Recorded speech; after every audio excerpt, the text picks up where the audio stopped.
Hari ibibazo nakubaza ntumbonere ibisubizo nyabyo. Hari n'ibibazo wambaza simbibonere ibisubizo.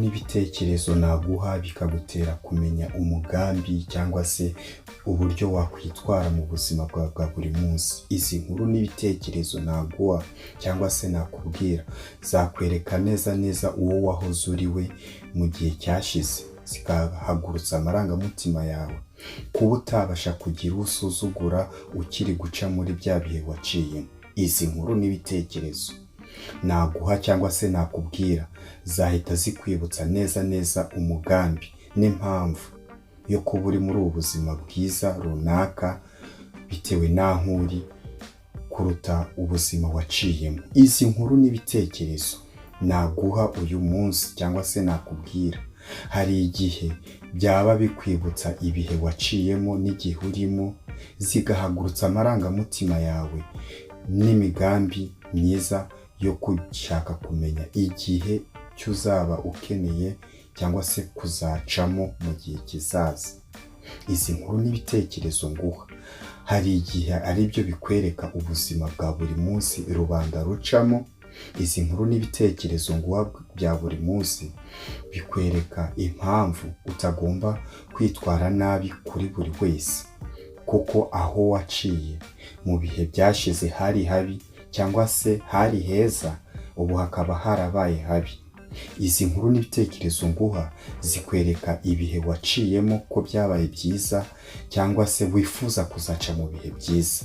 Bihagurutsa amarangamutima yawe yo kuba wakenera kubaha buri wese, kudasuzugura uwo ari we wese, kwitwara neza ku uwo ari we wese, kuko hari aho yagukura hari n'aho yagushira. Hari igihe byakwereka nanone ko kuri iyi si atari ahantu ho kwirarira kuri mugenzi wawe. Izi nkuru n'ibitekerezo nguha zigenda zikwereka impamvu akasongoye ihwa, cyangwa se izi nkuru n'ibitekerezo nguha zikwereka impamvu urwembe rwazanye ubugi. Reka noneho nga twiganirire. Ni irihe kosa wakoze mu buzima rikomeye wakunze unizera abantu batanakwitayeho mu by'ukuri? Wize iki muri uyu mwaka? Njye nize yuko hari igihe kigera kenshi Imana ibabaza umutima wawe kugira ngo itabare roho yawe.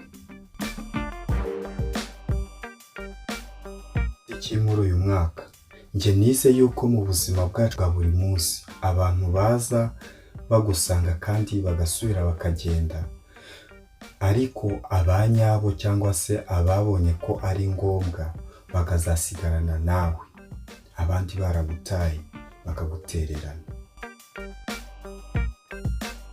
Muri uyu mwaka njye nize ko ngomba kugira icyizere iteka ryose, ntitaye ku bibazo n'amakuba ndi gucamo muri ibi bihe. Wize iki muri uyu mwaka? Njye nize yuko ntagomba kwiheba ngo niganyire ko ndi njyenyine nk'uko mbyiyumvamo, ahubwo hari undi uhora yifuza kunguma iruhande iteka. Ntuzigere ugira ubwoba bw'ibitagenda neza mu buzima bwawe, ahubwo ujye usengera ibintu ko bigomba kugenda neza mu buzima bwawe. Ese ujya wibuka yuko Uwiteka ari we buhungiro n'imbaraga zacu za buri munsi, akaba ari we wigaragaza mu bihe byacu by'amage n'amakuba tunyuramo, akaba ari we udutabara.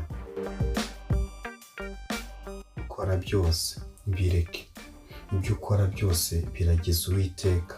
Nyagasani wenyine niwe uzakurwanira mu ntambara zose, wowe tuzisha umutima wawe urumve utuje, kuko arakubereye ibihe byose. Ikiruta byose ni ukubana na buri wese mu buzima, nta wigira, yewe nta mugabo umwe, yewe nta n'umutwe umwe.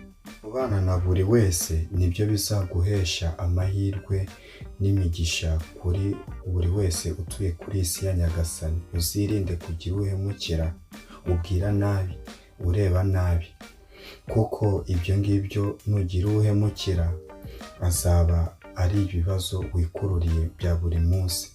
Ni kwa kundi bakubwira ngo cyangwa se bagutuka ngo uragahemuka aho ukigenda.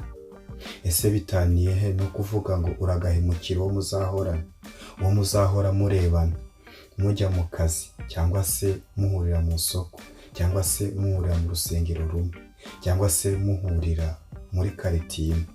Ibyo rero nibyo bakubwira ngo uragahemuka aho ukigenda. Ibyo si byiza. Rero Nyagasani ajya kurinda kugira uwuhemukira no kugira ubwishongore ku bandi.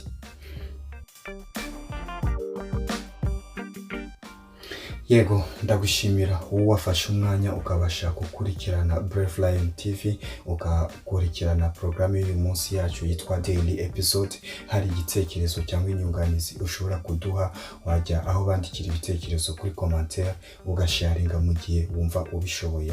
Gukora subscribe ni ugukanda munsi iyo video, kanda handitswe subscribe mu magambo atukura, hakaza akantu kameze nk'inzogera ukagakoraho, ukabona kaje gafite utuntu tw'amababa. Icyo gihe Brave Lion TV igiza gishyiraho igitekerezo runaka cyangwa se ibiganiro, uzajya uhita ubibona mu bantu ba mbere. Ndagushimiye cyane, umwanya wawe wafashe ni umwanya ukomeye cyane, nanjye ndawukubahira.